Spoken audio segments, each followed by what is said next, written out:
جهوده وبركاته آمين. قال حدثنا محمد هو بن سلام قال أخبرنا المحاربي قال حدثنا صالح بن حيان قال عامر السعدي قال حدثني أبو هريرة عن أبيه رضي الله عنه وعنهم قال قال رسول الله صلى الله عليه وسلم ثلاثة لهم أجران: رجل من أهل الكتاب آمن بنبيه وآمن بمحمد صلى الله عليه وسلم، والعبد المملوك إذا أدى حق الله وحق مواليه، ورجل كانت عنده أمة يطأها فأدبها فأحسن تأديبها وعلمها فأحسن تعليمها ثم أعتقها فتزوجها فله أجران. ثم قال عامر: أعطيناكها بغير شيء قد كان يركب فيما دونها إلى المدينة. بسم الله الرحمن الرحيم. الحمد لله رب العالمين والصلاة والسلام على رسوله الكريم وعلى آله وأصحابه أجمعين. أما بعد، یہ باب ہے کہ انسان اپنی باندی کو اور اپنی بیوی کو تعلیم دے تو اس میں بھی بڑی فضیلت کی ہے. یعنی صرف بعض لوگ یہ سمجھتے ہیں کہ تعلیم جو ہے وہ باہر کے لوگوں کے لیے ہے، گھر والوں کے لیے نہیں. لیکن یہ بات صحیح نہیں ہے. آدمی کو چاہیے کہ اپنے گھر والوں کو بھی تعلیم دے، یہاں تک کہ باندی کو بھی، اگر باندی گھر میں ہے تو اس کو بھی تعلیم دینی چاہیے. اور اس میں روایت نقل کی ہے نبی کریم صلی اللہ علیہ وسلم کا ارشاد کہ ثلاثۃ لہم اجران.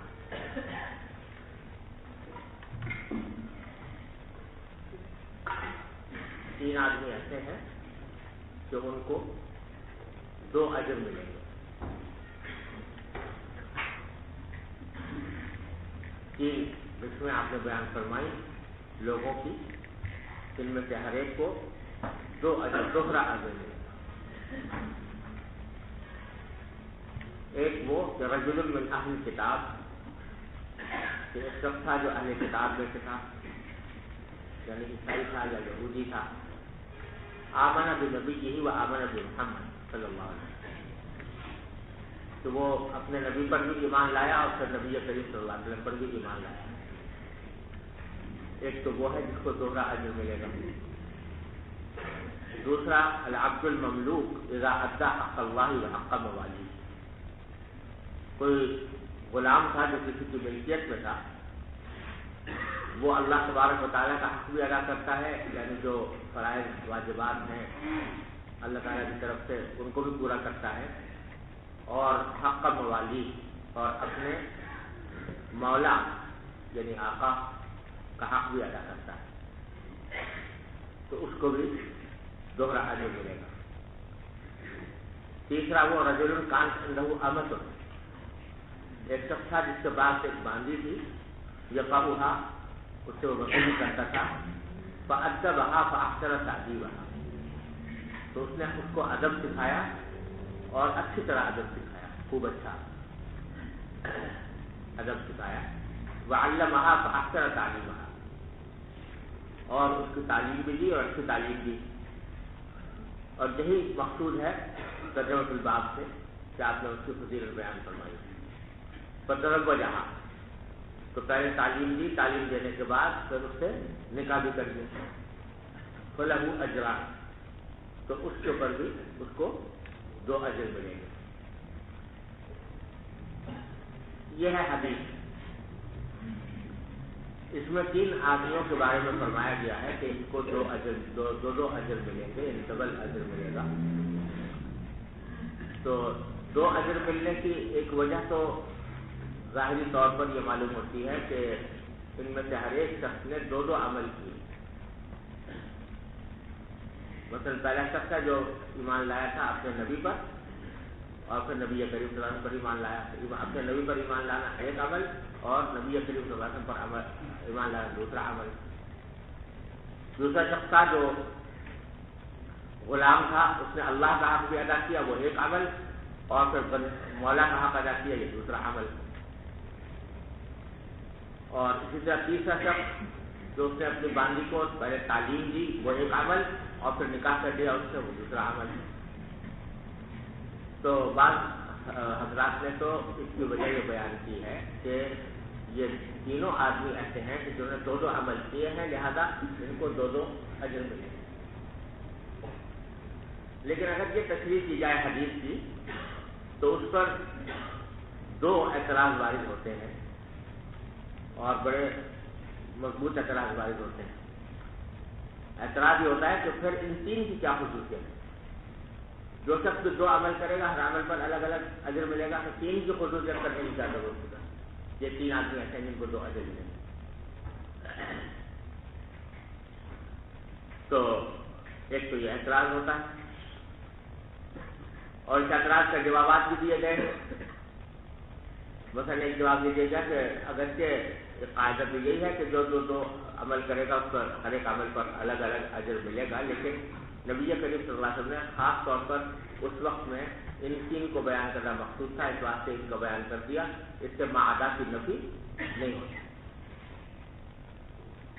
اسی طرح دوسرا اعتراض اس کے اوپر یہ ہوتا ہے کہ جو پہلی قسم آپ نے بیان فرمائی کہ جو اپنے نبی پر ایمان لایا اور پھر نبی کریم صلی اللہ علیہ وسلم پر ایمان لایا, اس میں عیسائی کی بات تو کسی درجے میں سمجھ میں آتی ہے. جو عیسیٰ علیہ السلام پر ایمان لایا تھا اور پھر نبی کریم صلی اللہ علیہ وسلم تشریف لائے تو آپ پر بھی ایمان لے آیا, تو یہ بات تو سمجھ میں آتی ہے جہاں اس کو دو اجر ملنے چاہیے. لیکن اگر یہودی, آپ یہاں لفظ ہے اہل کتاب کا, تو اس میں یہودی بھی داخل ہے. تو یہودیوں کو, یہودی جو ہے وہ تو موسیٰ علیہ السلام پر ایمان لائے, عیسیٰ علیہ السلام پر نہیں لائے. تو صرف موسیٰ علیہ السلام پر ایمان لانا اور عیسیٰ علیہ السلام پر ایمان نہ لانا یہ تو کوئی موجب اجر چیز نہیں ہے. حضرت موسیٰ علیہ السلام پر ایمان بھی معتبر نہیں اگر بعد میں عیسیٰ علیہ السلام پر ایمان نہ لایا جائے تو پھر اس کے اوپر کیوں اجر مل رہا ہے. سمجھا یہ بات؟ یعنی ایک شخص ہے جو موسیٰ علیہ السلام پر ایمان لایا تھا, عیسیٰ علیہ السلام پر ایمان نہیں لایا, تو اس کو موسیٰ علیہ السلام پر ایمان لانے کا بھی اجر نہیں ملنا چاہیے, اس واسطے کہ موسیٰ علیہ السلام پر ایمان لانے کا تقاضا یہ بھی تھا کہ وہ بعد میں آنے والے نبی پر بھی ایمان لائے, اور عیسیٰ علیہ السلام پر ایمان نہیں لایا, تو اس واسطے اس پر کو اجر نہیں ملنا چاہیے. یہ دوسرا اعتراض ہوتا ہے.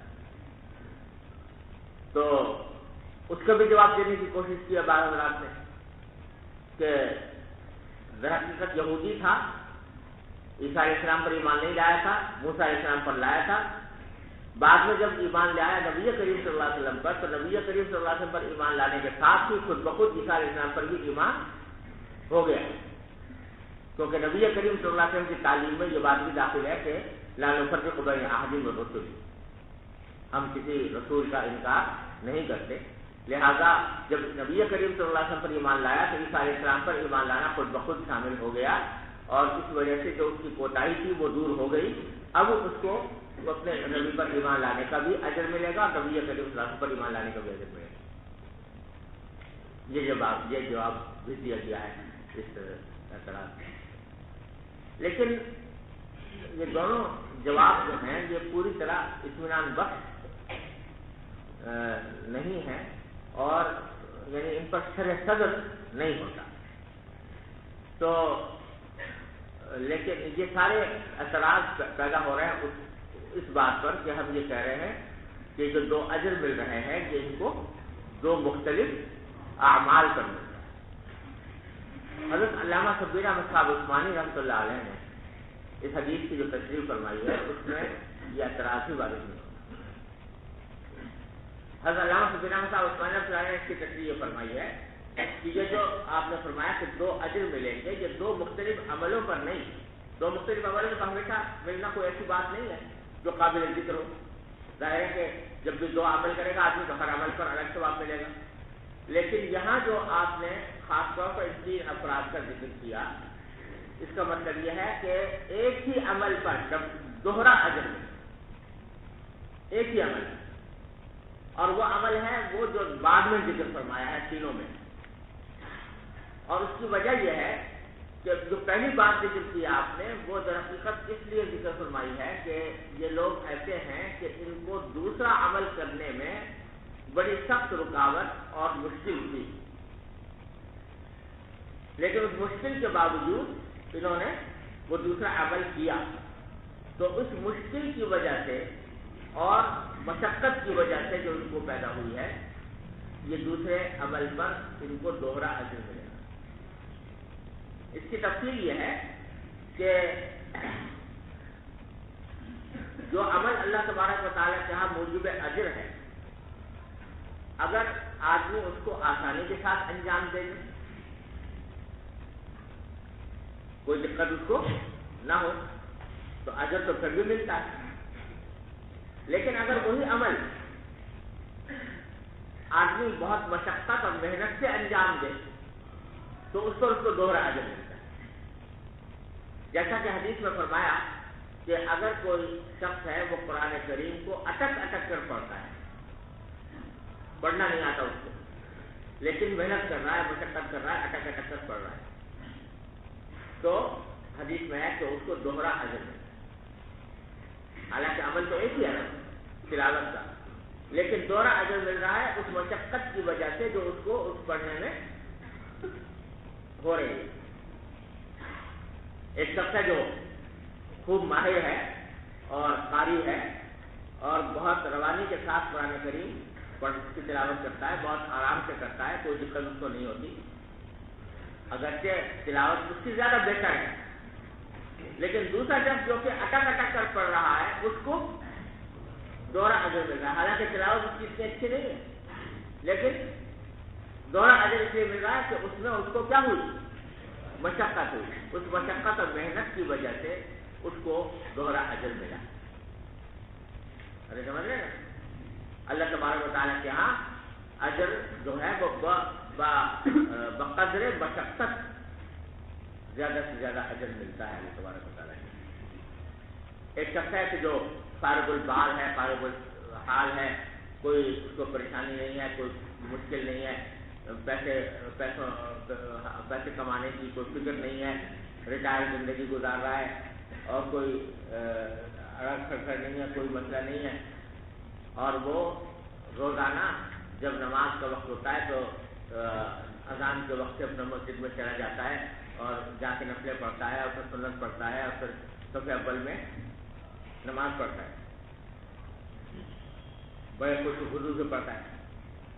اور ایک شخص ہے کہ جو بیچارہ مجبور ہے، چاہے دین کے کام میں مجبور ہو یا دنیا کے کام میں مجبور ہو، مجبور ہے، مجبوریت کے عالم میں نماز کا وقت ہوا، وہ اپنے ساری مجبوریات کو چھوڑ چھاڑ کے ایک دم سے جا کر کھڑا ہوا، سب نے اللہ اکبر کر کے کھڑا ہو گیا، اور دل کہیں ہے اور دماغ کہیں ہے، اس خیالات مختلف جن کاموں سے اٹھ کر آ رہا ہے ان کے خیالات اس کے دل میں چکر لگا رہے ہیں، اور لیکن نماز میں حاضر ہو گیا اور نماز پڑھ کر چلا گیا۔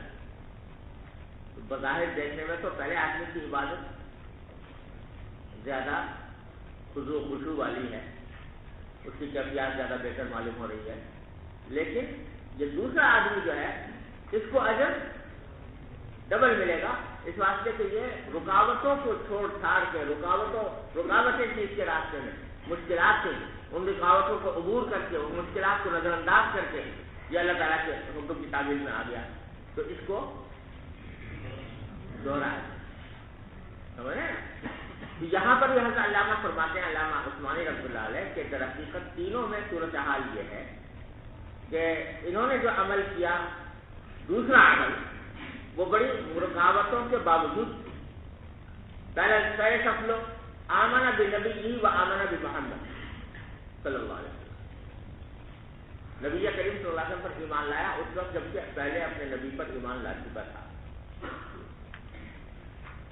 تو یہ اس کا ایمان لانا جو ہے یہ بڑا مشکل اس کے لیے رکاوٹ، کیونکہ جو شخص ایک نبی پر ایمان لا چکا پہلے اور اس پر نازل ہونے والی کتاب پر بھی ایمان لا چکا، تو وہ اپنے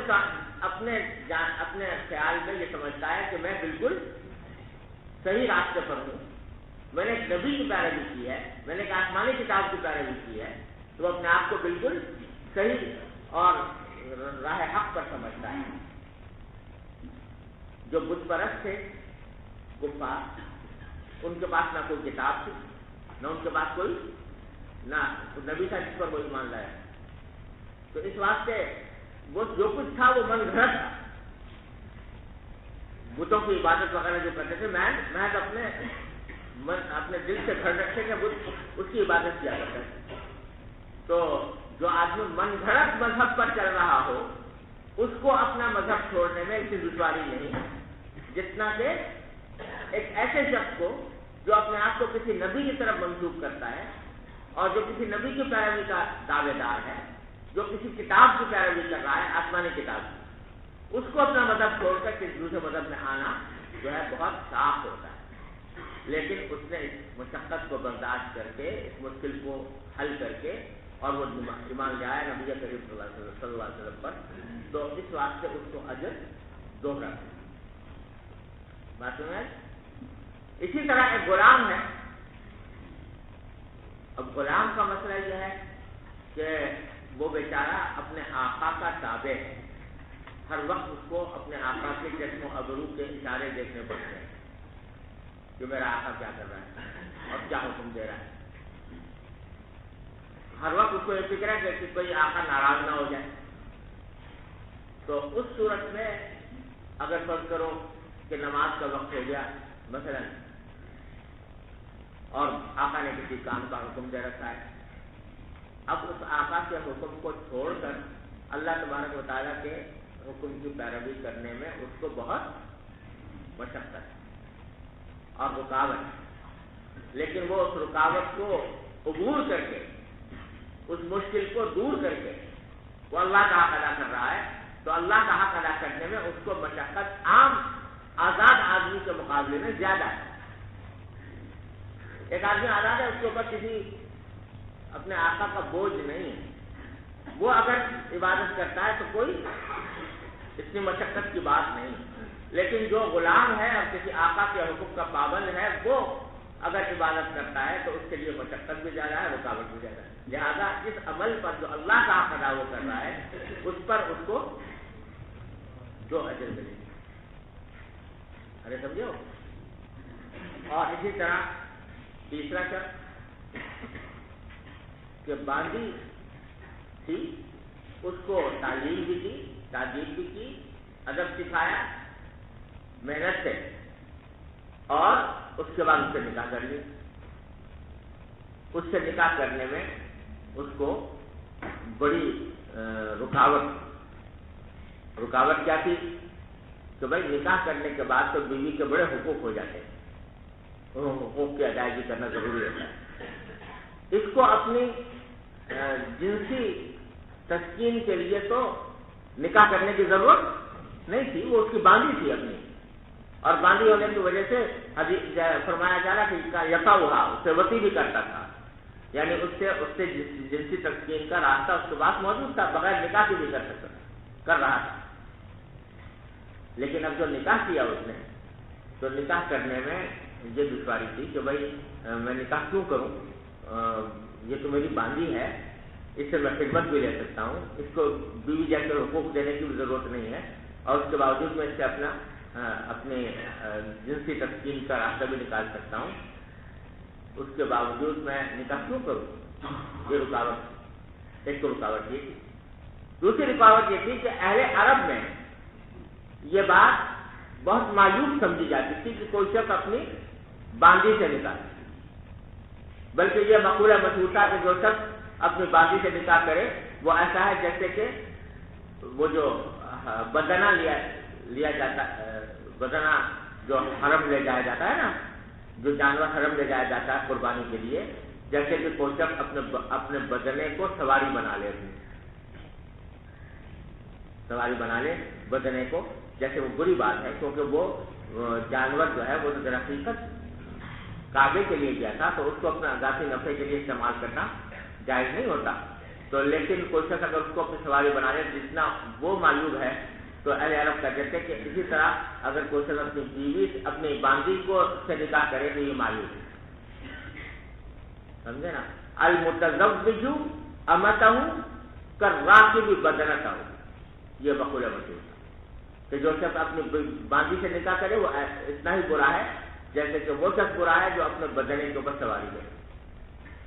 تو دوسری رکاوٹ کی، ایک رکاوٹ تو اپنی ذاتی کہ بھائی مجھے نکاح کرنے کی ضرورت کیا ہے اس سے، جب سے سارے مقاصد بغیر نکاح کے حاصل ہو رہے ہیں، اور دوسرا یہ کہ وہ معاشرے کے اندر بھی مایوس سمجھا جاتا تھا تو اس سے نکاح کرنا. تو آپ نے فرمایا کہ اگر کوئی شخص ان تمام رکاوٹوں کے باوجود اس سے نکاح کرتا ہے اور اس کو بیوی جیسے حقوق دیتا ہے تو اس کے اوپر دوہرا اجر ملے گا. ارے سمجھ رہے ہو؟ تو ان تینوں میں جو دوہرا اجر مل رہا ہے وہ دو عملوں کی بنا پر نہیں بلکہ عمل ایک ہی ہے. لیکن پہلی بات جو ذکر فرمائی ہے وہ اس لیے بیان فرمائی ہے کہ یہ پہلی بات رکاوٹ تھی اس کے لیے دوسرا عمل کرنے میں. اس رکاوٹ کو عبور کر کے اگر کوئی شخص کر رہا ہے تو اس کے اوپر دوہرا اجر ملے گا. سمجھے؟ یہ تقریر فرمائی ہے حضرت علامہ شبیر احمد صاحب عثمانی رحمۃ اللہ علیہ نے, اور یہ بڑی یعنی دل لگنے والی تقریر ہے. اور اس کے نتیجے میں جو دو اعتراض میں نے پہلے ذکر کیے تھے وہ دونوں خود بخود دور ہو جاتے ہیں. سمجھ گئے بھائی؟ اب آخر میں کہتے ہیں کہ ثم قال عامر, جب یہ حدیث بیان کر دی عامر سعدی نے, عامر سے مراد ہے عامر سعدی جو حدیث کے راوی, جب یہ حدیث بیان کرتی تو انہوں نے کہا آتینا کہا بغیر شیء, ہم نے یہ حدیث تم کو دے دی بغیر کسی معاوضے سے اور بغیر کسی مشقت کے تمہیں مل گئی. وقد کان یرکب فیما دونہا اجر المدینہ, اور اس سے کم تر یا کم درجہ بات کو حاصل کرنے کے لیے بعض اوقات سفر کرنا پڑتا تھا مدینے تک.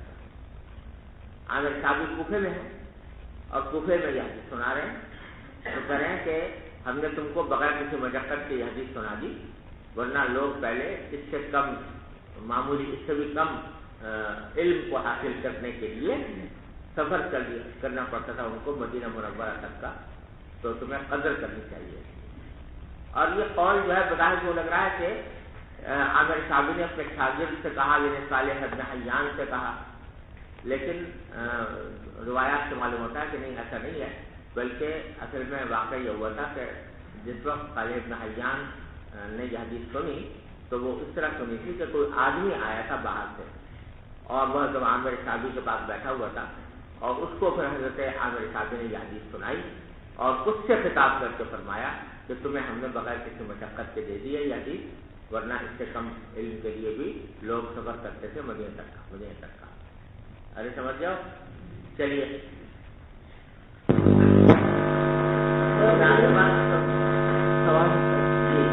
قرآن کریم میں آتے کہ منزاد الحسن فلہ عشر امثالها, تو اس سے معلوم ہوتا ہے کہ ان کو خاص کرنے کی پھر کوئی وجہ نہیں ہے, کہ بعض اوقات اس کا ثواب 10 گنا بھی ہوتا ہے اور 700 گنا بھی ہوتا ہے.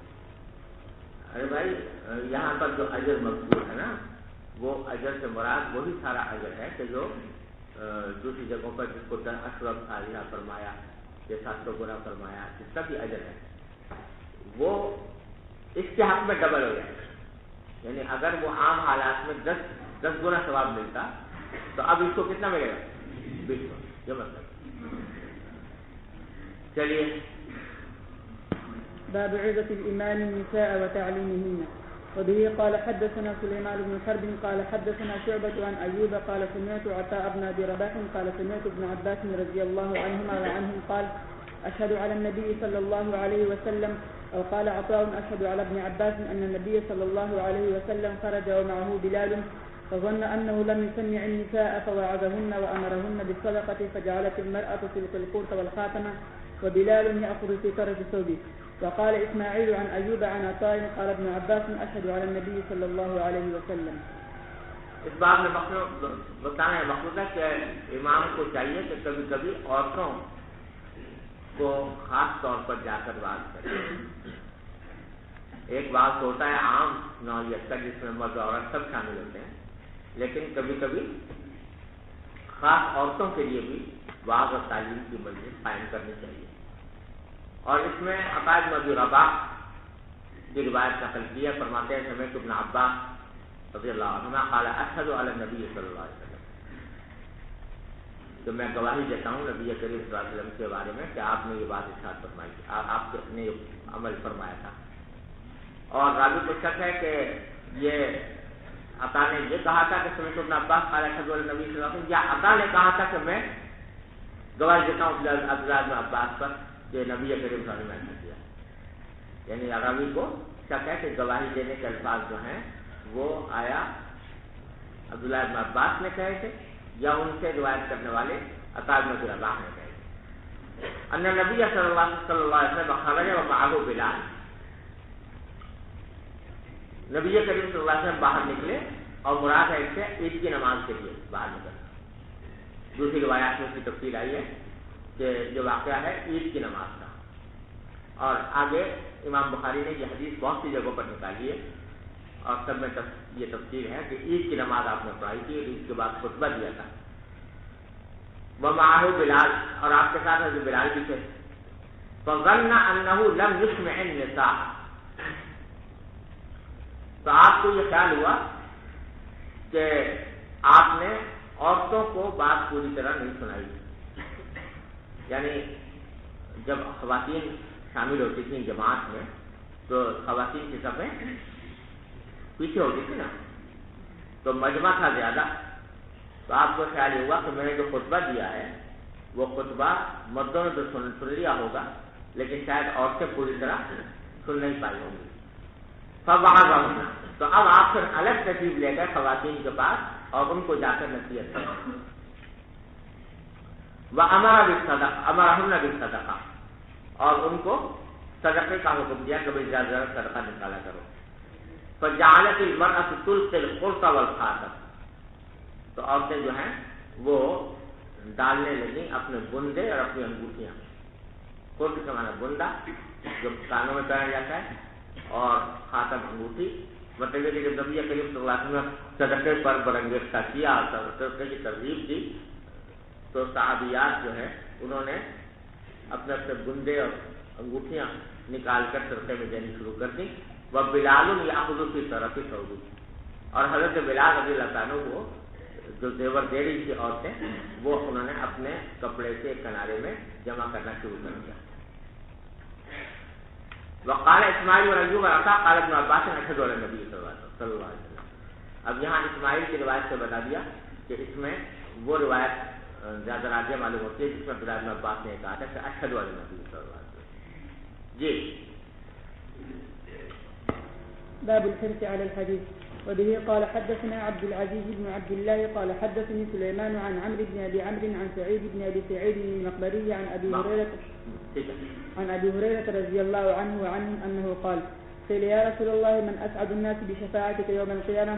قال رسول الله صلى الله عليه وسلم لقد ظننت يا ابا هريره الا يسالني عن هذا الحديث احد اول منك لما رايت من حرصك على الحديث.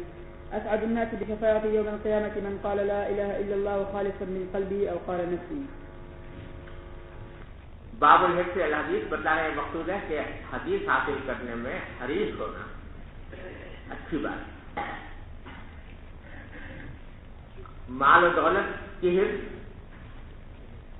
اچھی بات نہیں ہے لیکن حدیث کی حرص نبی کریم صلی اللہ علیہ وسلم کی احادیث مجھے زیادہ سے زیادہ حاصل ہو جائیں اس کی حرص اچھی بات ہے. چنانچہ حدیث روایت کی ہے اس میں حضرت ابو ہریرہ رضی اللہ تعالیٰ عنہ کی. وہ فرماتے ہیں کہ قیل یا رسول اللہ، حضور اکرم صلی اللہ علیہ وسلم سے عرض کیا گیا یا رسول اللہ من اسعد الناس بشفاعتک یوم القیامہ. یہاں ابو ہریرہ اگرچہ یہ کہہ رہے ہیں کہ قیل کہا گیا حضور سے لیکن مقصود یہ ہے کہ میں نے پوچھا تھا. یہ سوال پوچھنے والے خود ابو ہریرہ رضی اللہ عنہ کہ من اسعد الناس بشفاعتک یوم القیامہ، یا رسول اللہ آپ کی شفاعت سے سب سے زیادہ سعادت کس کو حاصل ہوگی؟ یعنی کون شخص ایسا سعید ہے دوسرے لوگوں کے مقابلے میں زیادہ سعید ہے جو آپ کی شفاعت جس کو نصیب ہو قیامت کے دن. قال رسول اللہ صلی اللہ علیہ وسلم، تو آپ نے فرمایا کہ لقد ظننت یا ابا ہریرہ، کہ ابو ہریرہ میرا خیال یہی تھا کہ اللہ یسألنی عن هذا الحدیث احد اولا، کہ اس بات کے بارے میں مجھ سے سوال نہیں کرے گا کوئی بھی شخص تم سے پہلے. یعنی میرا گمان یہی تھا کہ یہ سوال جو ہے سب سے پہلے تم ہی کرو گے دوسرے لوگوں کے مقابلے میں. کیوں؟ لما رأیت من حرصک علی الحدیث، اس لیے کہ میں نے دیکھا ہے تمہاری جو حفظ دیکھی ہے میں نے حدیث کے بارے میں، یعنی تم بڑے حریص ہو احادیث سننے کے لیے، تو اس وجہ سے مجھے گمان یہی تھا کہ یہ سوال تم سے پہلے کوئی اور نہیں کرے گا، تم ہی سب سے پہلے کرو. اور پھر آپ نے جواب دیا کہ اسعد الناس بشفاعتی یوم القیامہ من قال لا الہ الا اللہ خالصا من قلبہ او خالصا، کہ میری شفاعت کے ذریعے جو شخص سب سے زیادہ سعادت حاصل کرے گا قیامت کے دن وہ ہے جس نے لا الہ الا اللہ کہا ہو خلوص قلب کے ساتھ. جیسے لا الہ الا اللہ کہا ہو خلوص قلب کے ساتھ، اس کو میری شفاعت سب سے زیادہ حاصل ہوگی اور میری شفاعت کا سب سے زیادہ فائدہ اس کو پہنچے. اب یہاں یہ سوال پیدا ہوتا ہے کہ اسعد جو ہے یہ اس میں تفضیل ہے، جس کے معنی یہ ہے کہ سب سے زیادہ سعادت تو اس کو حاصل ہوگی، لیکن اس سے کچھ کم درجہ لوگ بھی ہو سکتے ہیں جو کہ جن کو شفاعت ملے رسول کریم صلی اللہ علیہ وسلم کی، اگر وہ اس درجہ سعادت حاصل نہ کریں لیکن کم تر درجے کی سعادت حاصل کر سکتے ہیں. اس میں تفضیل کا یہ مطلب ہوا نا. حالانکہ سوال یہ بنا ہوتا ہے کہ جو شخص لا الہ الا اللہ کہہ رہا ہے اس سے کمتر درجہ کیا ہوگا؟ اس سے کمتر درجہ تو وہی ہوگا نا جو جس نے لا الہ الا اللہ نہیں کہا. تو اگر نہیں کہا تو اس کو تو شفاعت نہیں مل سکتی. یہ مل سکتی ہے؟ نہیں مل سکتی. تو پھر یہاں کہا جا رہا ہے کہ جو لا الہ الا اللہ کہے وہ اسعد ہوگا، یعنی سب سے زیادہ سعادت اس کو حاصل ہوگی. تو اس سے کم تر درجہ کیا ہو سکتا ہے؟ کوئی بھی نہیں. ارے سمجھو نا. اس کے جواب میں بعض حضرات نے یہ فرمایا کہ یہاں اگرچہ لفظاً صیغہ اس میں تفضیل کا ہے لیکن یہاں تفضیل کے معنی مراد نہیں بلکہ مطلق صفت مشبہہ کے طور پر استعمال ہوا ہے. سمجھے نا؟ یعنی اسعد میں تفضیل کے معنی مراد نہیں ہے بلکہ مطلق سعادت حاصل کرنا، کہ میری شفاعت کی سعادت حاصل ہوگی ہر اس شخص کو لا الہ الا اللہ. اس میں تفضیل کے معنی مقصود نہیں. ارے سمجھو.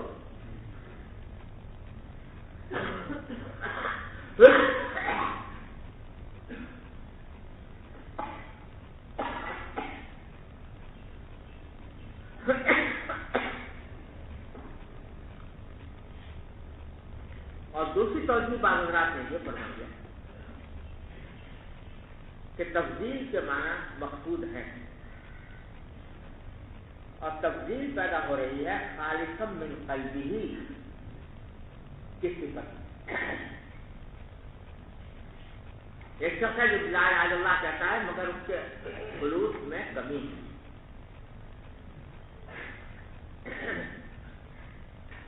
تصدیق تو کی اس نے صحیح لیکن خلوص کا اعلیٰ درجہ حاصل ہے تو وہ کمتر درجہ ہے. تو بات اس کو بھی ملے گی لیکن وہ کمتر درجہ ہوگا. اور ایک شخص ہے جس کو خلوص کا اعلیٰ درجہ حاصل ہے تو شفاعت اس کو ملے گی اور اعلیٰ درجے سے ملے گی. ویسے حدیث میں احادیث سے یہ بات معلوم ہوتی ہے کہ نبی کریم صلی اللہ علیہ وسلم کی شفاعت کے بھی مختلف درجات ہیں.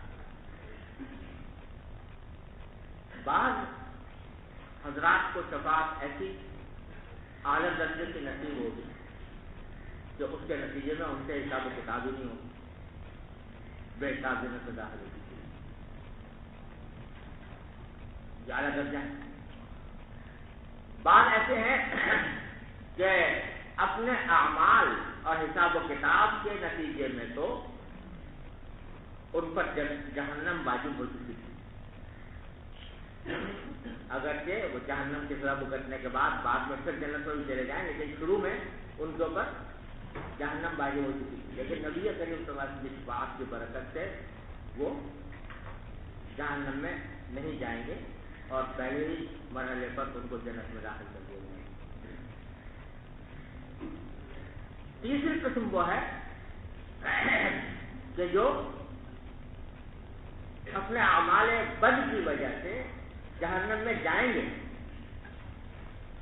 دیکھے جائیں گے، لیکن پھر نبی کریم صلی اللہ علیہ وسلم کی بات کی برکت سے پھر وہاں سے ان کو نکالا جائے۔ ارے سمجھو نا، تو یہ تین مختلف درجات۔ پہلا درجہ جو اعلیٰ ترین درجہ ہے جو ان کو حاصل ہوگا جن کی توحید اس درجہ خالص ہے کہ انہوں نے اعمال بھی ان کے مکمل مطابق ہے توحید۔ پہلا درجہ ان کو حاصل۔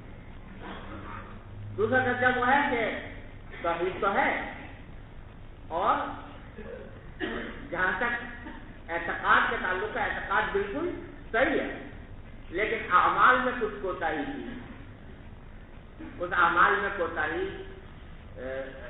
یہ اعمال میں کوتاہی جو ہے وہ در حقیقت اس بات کی غماز ہے کہ عقیدہ توحید جو ہے وہ انسان کی رگ و پے میں پوری طرح پیوست نہیں کرتا۔ اگر پیوست ہوا ہوتا تو گناہ نہ کرتا، معصیت سرزد نہ ہوتی، لیکن پیوست نہیں ہوا اس واسطے گناہ ہوا۔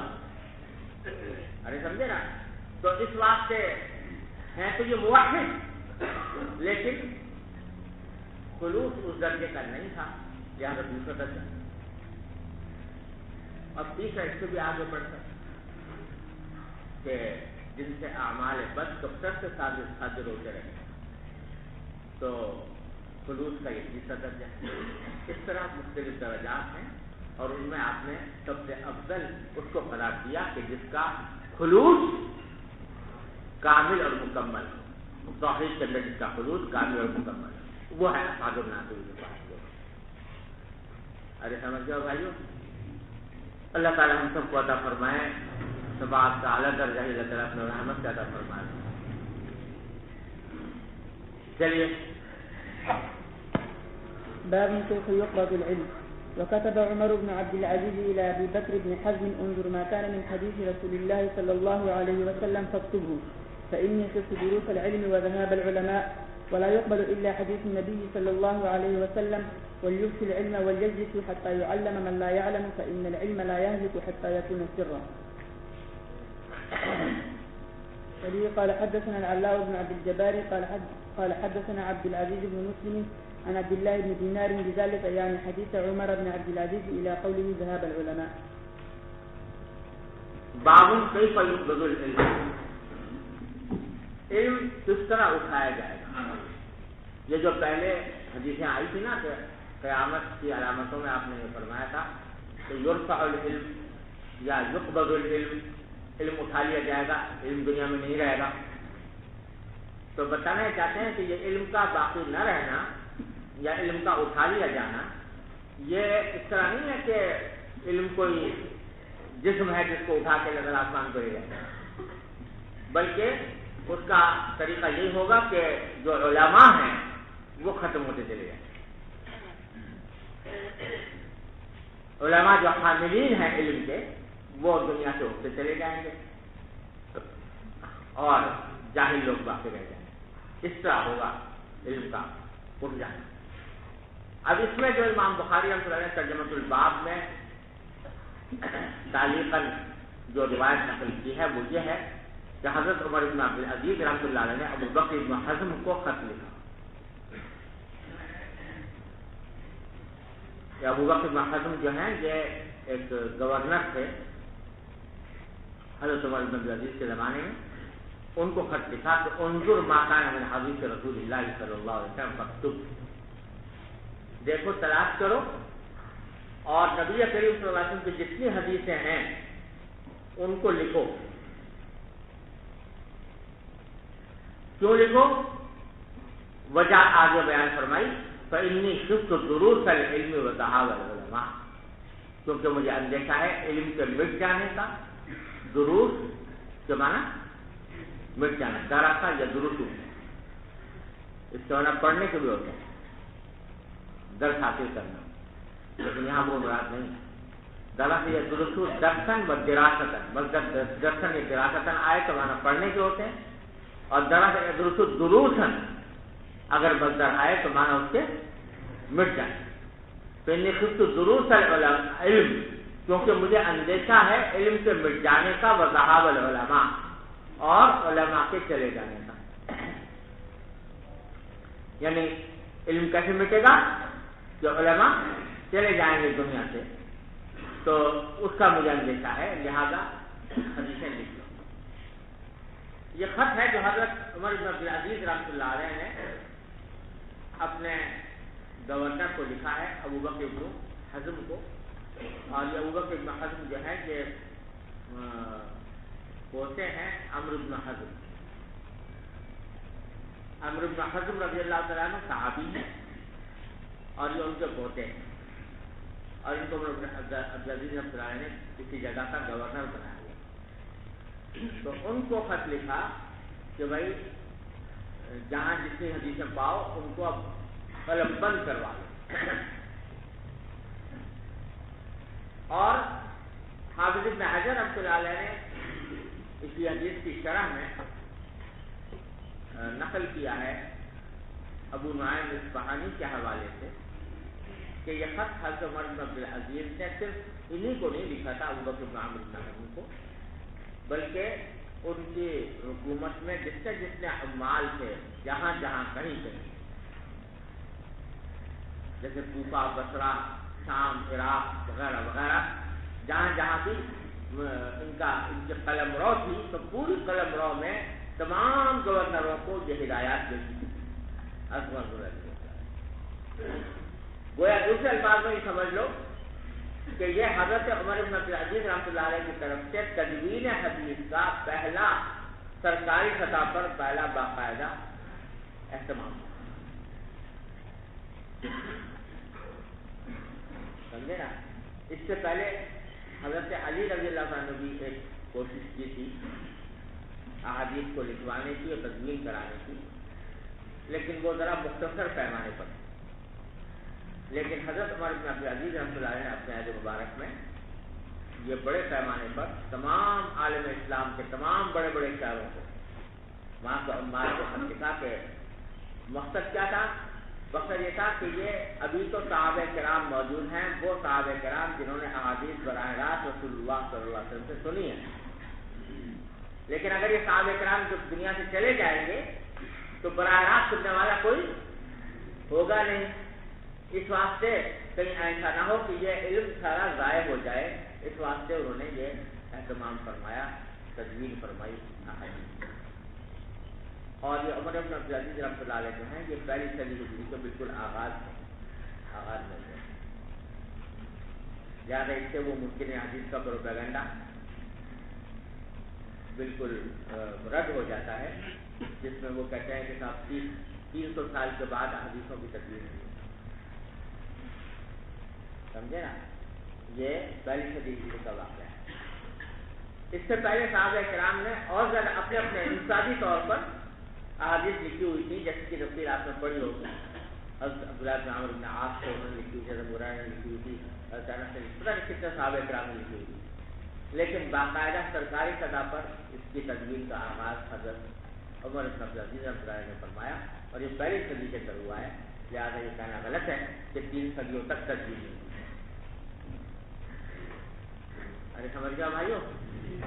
آگے پھر فرمایا کہ پہلے خود دروس العلم و ذہاب العلماء ولا يقبل الا حدیث النبی صلی اللہ علیہ وسلم، اور قبول نہیں کی جائے گی مگر نبی کریم صلی اللہ علیہ وسلم کی حدیث ہے۔ یعنی مقصود اس تدوین حدیث کا وہ یہ تھا کہ مرفوع احادیث کو جمع کیا جائے، موقوفات کو جمع کرنا اس وقت مقصود نہیں تھا۔ وَلْيُفْشُ الْعِلْمِ، اور ساتھ میں یہ ہدایت دی تھی حضرت عمر بن عبدالعزیز رحمۃ اللہ علیہ نے علماء کرام کو کہ وہ علم کو پھیلائیں۔ اب کا اسکان تو آنا پھیلائیں، علم کو پھیلائیں، وَلْيَجْلِسُوا، اور بیٹھ جائیں، یہ دوسروں کو علم سکھانے کے لیے باقاعدہ بیٹھ جائیں، حلقہ درس جاری کریں، حتی یعلم من لا یعلم، تاکہ تعلیم دی جائے ان لوگوں کو جو علم نہیں رکھتے۔ فإن العلم لا يهلك حتى يكون سرا، اور فرمایا اس لیے کہ علم جو ہے وہ ہلاک نہیں ہوتا، ضائع نہیں ہوتا جب تک کہ وہ راز نہ بنے۔ یعنی بعض ایسے بخیل ہوتے ہیں علم کے معاملے میں جو علم کی باتوں کو راز رکھنا چاہتے ہیں، اپنی حد تک محدود رکھنا چاہتے ہیں تاکہ ان کی چودراہٹ قائم رہے اور لوگ ان کے محتاج رہیں، اور اگر وہ عام ہو گیا تو ان کی اہمیت وہ سمجھتے ہیں کہ ہماری اہمیت کم ہو جائے گی۔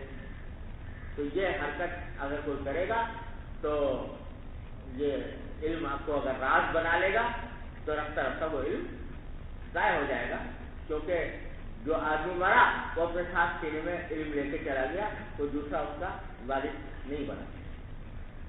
ارے سمجھے نا؟ تو لہٰذا حضرت رحمۃ اللہ علیہ نے یہ بھی تقسیم فرمائی کہ ایک طرف تو احادیث لکھی جائیں مدون ہو، اور دوسری طرف علماء حدیث جو ہیں وہ اپنے اپنے حلقے جاری کریں درس کے، تاکہ دوسروں تک ان کو پہنچایا جائے اور وہ راز بن کر آئے۔ پھر یہ جو ترجمۃ الباب میں جو عمر بن عبدالعزیز رحمۃ اللہ علیہ کا خط نقل کیا تھا بخاری نے، اب آگے اس کو سند کے ساتھ بیان کرتے ہیں کہ حدثنا علاء بن عبد الجبار قال حدثنا عبد العزيز بن مسلم عن عبد الله بن دينار بن ذلك يعني حدیث عمر بن عبدالعزیز الى قوله ذهاب العلماء۔ کہتے ہیں یہ جو سند ہے نا، یہ اس سند سے جو عمر عبدالعزیز کا اثر مروی ہے تو وہ صرف ذهاب العلماء کی تک، اس سے جو آگے ہے نا وَعَلِقُ اللَّهُ حدیث النبی صلی اللہ علیہ وسلم، یہ اس سند میں موجود نہیں۔ بظاہر ایسا لگتا ہے کہ کیونکہ یہ سند تو امام بخاری کے نزدیک ان کی شرط کے مطابق تھی، لہذا اس کو تو لے آئے، اور جو دوسرا جملہ ہے وَعَلِقُ اللَّهُ حدیث النبی صلی اللہ علیہ وسلم لے کر آخر تک، یہ دوسرا جملہ کیونکہ امام بخاری کی شرط کے مطابق جو سند ہے اس میں نہیں تھا، اس واسطے اس کو ترجمۃ الباب میں ذکر کر۔ سمجھ گیا بھائی جی؟ وبه قال حدثنا إسماعيل بن أبي أويس قال حدثني مالك عن هشام بن عروة عن أبيه عن عبد الله بن عمرو بن العاص رضي الله عنهما وعنهم قال سمعت رسول الله صلى الله عليه وسلم يقول إن الله لا يقبض العلم انتزاعا ينتزعه من العباد ولكن يقبض العلم بقبض العلماء حتى إذا لم يبق عالم اتخذ الناس رؤوسا جهالا فسئلوا فأخطوا بغير علم فضلوا وأضلوا۔ قال الكربري حدثنا عباس قال حدثنا قتيبة قال حدثنا جرير عن هشام نحوه۔ یہ عبداللہ بن عمرو بن العاص رضی اللہ عنہ کی حدیث ہے، وہ فرماتے ہیں کہ میں نے رسول اللہ صلی اللہ علیہ وسلم کو فرماتے ہوئے سنا کہ ان اللہ لا يقبض العلم انتزاعا ينتزعه من العباد، اللہ تبارک و تعالی علم کو اس طرح نہیں اٹھائیں گے کہ لوگوں کے دلوں سے چھین لیں،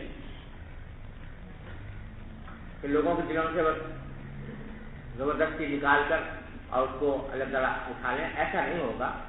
ولیکن یقبض العلم بقبض العلماء، لیکن علم کو اللہ تعالیٰ اٹھائیں گے اس طرح کہ علماء کو اٹھائیں گے۔ حتی اذا لم یبق عالم، جب کوئی عالم باقی نہیں رہے گا تو اتخذ الناس رؤوسا جہالا، تو لوگ سردار بنا لیں گے جاہل لوگوں کو، فسئلوا، ان سے مسئلے پوچھے جائیں گے، فافتوا بغیر علم، وہ علم کے بغیر فتوے دیں گے، فضلوا واضلوا، خود بھی گمراہ ہوں گے دوسروں کو بھی گمراہ کریں گے۔ قال الشعبی، میں نے آپ کو بتایا تھا کہ یہ نسخہ جو ہم پڑھ رہے ہیں امام بخاری کا، یہ فربری کی روایت ہے، جو فربری امام بخاری کے شاگرد ہیں۔ تو یہاں سے یہ حدیث امام بخاری نے روایت کی ہے، اب فربری نے اس کو اپنی دوسری سند سے بھی بتا دیا کہ یہ حدیث مجھے ایک دوسری سند سے بھی پہنچی ہے۔ ارے سمجھو، یعنی اوپر جو روایت ہے وہ تو امام بخاری کے طریق سے ہے نا، اور امام بخاری نے اپنی سند بیان کی ہے۔ اب امام بخاری کے شاگرد فربری کہہ رہے ہیں کہ مجھے یہی حدیث عباس نے بھی سنائی تھی، قال حدثنا قتیبہ قال حدثنا جریر عن ہشام نحوہ۔ ارے سمجھ گئے؟ اس کو اصطلاح میں کیا کہتے ہیں؟ یعنی کوئی شاگرد جو ہے استخراج سے سنی حدیث کو اپنی کسی صنعت سے ایسی روایت ہے اس میں استاد کا واسطہ ہے، کیا کہتے ہیں؟ استخراج، اس کو استخراج کہا جاتا ہے۔ تو امام فربری نے یہ استخراج کیا ہے کہ یہ حدیث جو امام بخاری نے روایت کی ہے، مجھے ایک اور ایسے صنعت سے بھی آتے ہیں جس میں امام بخاری کا واسطہ نہیں۔ جی باب هل يجعل للنساء يوم على حدة في العلم، عورتوں کے لیے الگ دن مقرر کرنا، یہ بھی نبی کریم صلی اللہ علیہ وسلم۔ وبه قال حدثنا آدم قال حدثنا شعبة قال حدثني ابن الأصبهاني قال سمعت أبا صالح ذكوان يحدث عن أبي سعيد الخدري رضي الله عنه وعنهم قال النساء للنبي صلى الله عليه وسلم غلبنا عليك الرجال فاجعل لنا يوما من نفسك، فوعدهن يوما لقيهن فيه فوعظهن وأمرهن، فكان فيما قال لهن ما منكن امرأة تقدم ثلاثة من ولدها إلا كان لها حجابا من النار، فقالت امرأة واثنين فقال واثنين۔ حضرت ابو سعید خدری رضی اللہ تعالیٰ فرماتے ہیں کہ عورتوں نے نبی کریم صلی اللہ علیہ وسلم ایک مرتبہ یہ عرض کیا کہ غلبنا علیک الرجال، مرد ہم پر غالب آ گئے ہیں آپ کے معبود، یعنی زیادہ جو آپ کا خطاب ہوتا ہے وہ مردوں سے ہوتا ہے۔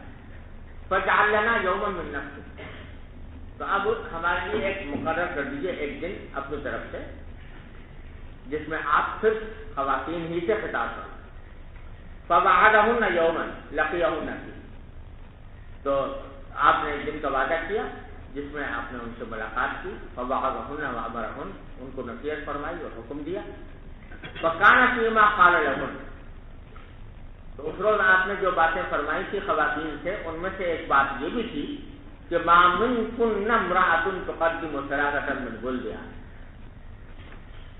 تم میں سے جو عورت بھی اپنی اولاد میں سے 3 کو آگے بھیج دے گی، یعنی 3 کا انتقال ہو جائے گا، الا کان لہا حجاب من النار، ورنہ وہ بچے جو ہیں جو آگے جانے والے ہیں وہ اس کے لیے جہنم سے حجاب بن جائیں گے، یعنی وہ بچے جا کر جو ہیں وہ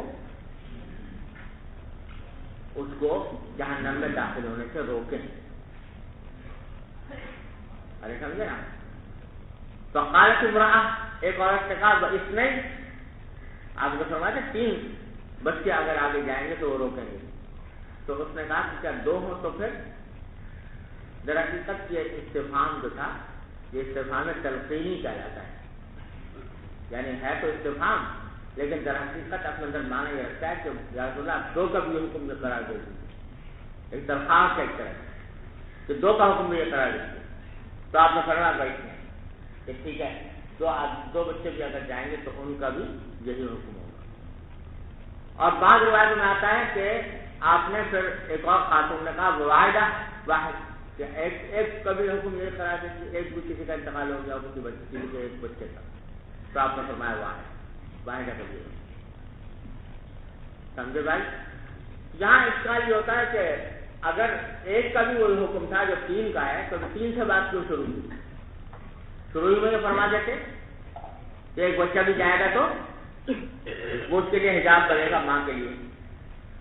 تو جواب اس کا یہ ہے کہ بعض لوگوں نے خطاب یہ دیا کہ شروع میں آپ کو یہ علم عطا ہوا تھا 3 کا، آپ نے وہی بتا دیا، جب اس خاتون نے 2 کا سوال کیا اللہ تعالیٰ نے بھی منظور فرما لی درخواست، تو 2 کا بھی وہ حکم ہو گیا۔ ایک کسی خاتون نے اور سوال کیا 1 کا، تو آپ اللہ تعالیٰ نے وہ درخواست بھی قبول فرما لی، لہٰذا 1 کا پھر تو جو آپ کو جیسا علم ہوتا گیا اسی کے مطابق آپ جواب دیتے ہیں۔ اور بعض نے یہ بھی کہا ہے کہ حکم تو شروع سے معلوم تھا کہ 1 کا بھی وہ حکم ہے، لیکن آپ نے احتیاط پیدا کرنے کے لیے یہ طریقہ اختیار فرمایا کہ پہلے 3 بتائے پھر 2 بتائے پھر 1 بتائے۔ ارے سمجھ جاؤ۔ دوسری بات اس حدیث میں یہ ہے کہ یہاں اس روایت میں تو نہیں لیکن اس حدیث کے بعد طرق میں 3 بچوں کے ساتھ لفظ ہے قید لگی ہوئے لم یبلغ الحنث، یعنی جو بچے بالغ نہ ان کا یہ حکم۔ تو یہاں سوال یہ پیدا ہوتا ہے کہ بالغ اولاد کے مرنے پر تو ماں باپ کو صدمہ زیادہ ہوتا ہے، تو وہاں تو بتائیے کہ اولاد وہ حجاب کرنے چاہیے۔ تو جواب اس کا یہ ہے کہ صدمے کے اجر کے لحاظ سے تو بے شک بالغ اولاد کے صدمے پر اجر زیادہ ہے، لیکن یہاں وہ صدمے والا اجر نہیں، بلکہ یہاں شفاعت کی بات کہ یہ بچے جو ہیں ان کو اللہ تعالیٰ شفاعت کا مقام ادا فرمائیں گے، اور یہ شفاعت بچے کی جو ہوتی ہے وہ زیادہ مؤثر ہوتی ہے۔ بچہ جو ہے وہ بڑا لگ لپٹ کے ضد کر کے منوا لیتا ہے بات، سمجھے نا، بڑا آدمی ہو وہ ضد کرے تو پٹائی ہو جائے، تو لیکن بچہ جو ہے وہ لگ لپٹ کے ضد کرتا ہے، اور اس کیونکہ غیر مکلف ہوتا ہے لہٰذا اس ضد کے اوپر کوئی اس کو سزا کا بھی اندیشہ نہیں ہوتا۔ تو یہاں در حقیقت شفاعت مراد ہے کہ یتیم بچہ جس کا نابالغ بچہ جائے گا تو وہ شفیع بنے گا اس کے لیے، کہ اگر میں نہیں مانتا، مجھے میرے ماں باپ کو داخل کرو پہلے، تو وہ جو ہے وہ شفاعت کا مقام ہے جس کی وجہ سے نابالغ کی قید لگائی گئی ہے۔